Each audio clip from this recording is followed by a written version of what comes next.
The other video that went live that I thought was a lot of fun was the 5G explain video. This was a super fun project to actually work on because we kind of got the idea and we had some other versions of this floating around before we actually did it. Yeah, we were potentially...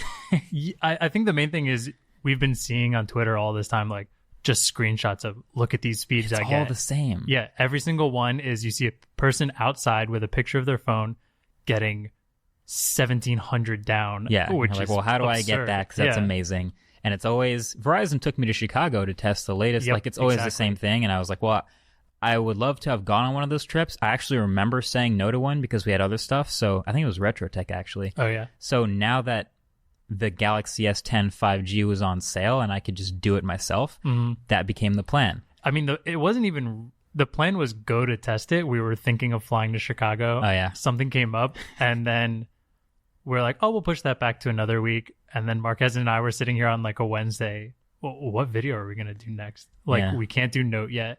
The Note 10 5G doesn't come out till later. So I couldn't do Note 10 5G, but I had ordered... I spent, what was it, $1,600 something with tax and shipping on the Galaxy S10 5G. And I was like, you know what? Instead of going to Chicago, we looked up Verizon 5G cities, and turns out Providence, Rhode Island is one of those hotspots. Yeah, and just a measly 4-hour drive away. It helps that I like driving. Yeah. I really like Apollo. I really like driving.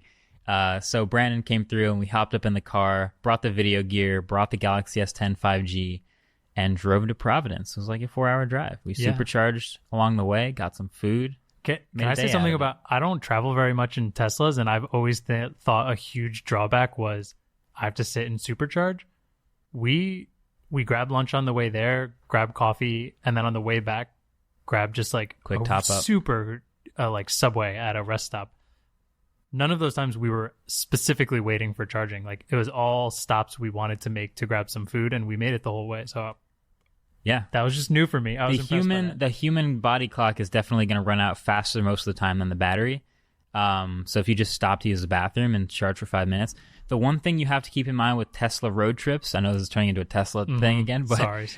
The one thing about Tesla road trips is the batteries charge significantly faster from a low power state. True. Yeah. So the best stop we did was the one on the way home, where we got back to that charger, which happened to be at like a quick food stop. But we got back, I think I had 45 miles on my battery out of the full 300 miles it would have gotten. We were even lower. I thought it said we were getting low. there at like 6 miles or something. It was going to be. I drove pretty like conservatively, and we got there with, you know, a good amount of miles, but like 40 miles left on the battery is pretty low.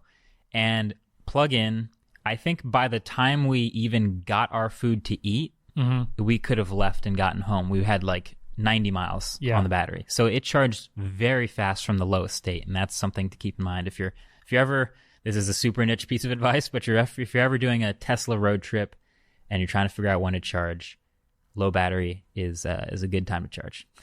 Surprise. Yeah. Back to 5G. Yeah. It was a fun trip. It was wonky. Wonky probably has to be one of the best way to describe how it worked for us. I mean, we were doing millimeter wave. It's just a pole kind of downtown Providence, which is a beautiful town, by the way, right next to Brown University. Right next to Brown, yeah. I'm so glad we went there rather than Chicago. Nothing against Chicago, but a big city like that makes filming so much harder.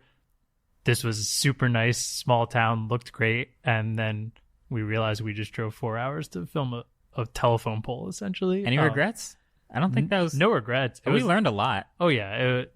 The amount of times you would just be like, all right, get ready to film. I'm on 4G. Yeah. But I can see it. Now I'm on 5G. Now I'm on I 5G. Didn't move or do anything, and now I get 2,000 down. It's like, well, what is happening? I put it in my pocket and took it back out, and now I'm back on 4G. Yeah. Okay, so a couple behind-the-scenes things you guys didn't see from the video. One, really, truly, the amount of times we switched back and forth between 4G and 5G without changing anything was staggering.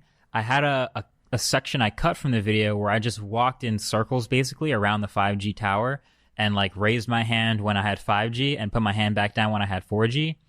And there was really no rhyme or reason for like further away as 4G or closer as 5G. Like I could just stand in one spot and have it switch back and forth for no reason.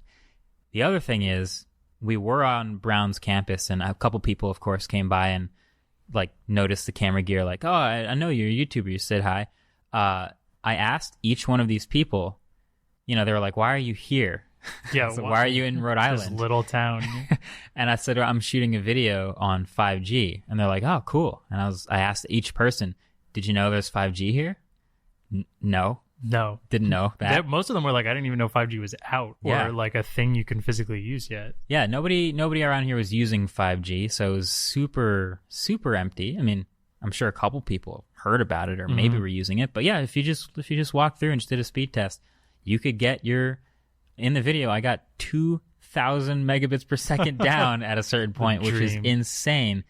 Another thing I didn't really talk about much, which is not something I know how to prove yet, but when I first moved into this building, I got about 1,000 down on the Wi-Fi for this studio. Mm-hmm. And I was the only person on this floor, right? So people move in, tenants plug in their routers, people start splitting the signal going into the building, and today we get like 90 down. Yeah, like in the same spot, on the same exact router and the same exact connection.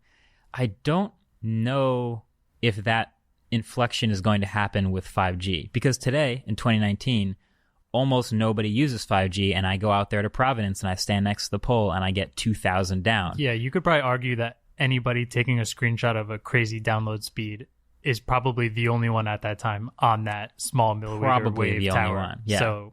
So yeah, I don't know if in 2022 when I go back to a 5G city, or maybe New York City has it by then, or maybe it's just right outside the studio. If I do a 5G speed test, am I ever going to get that speed again?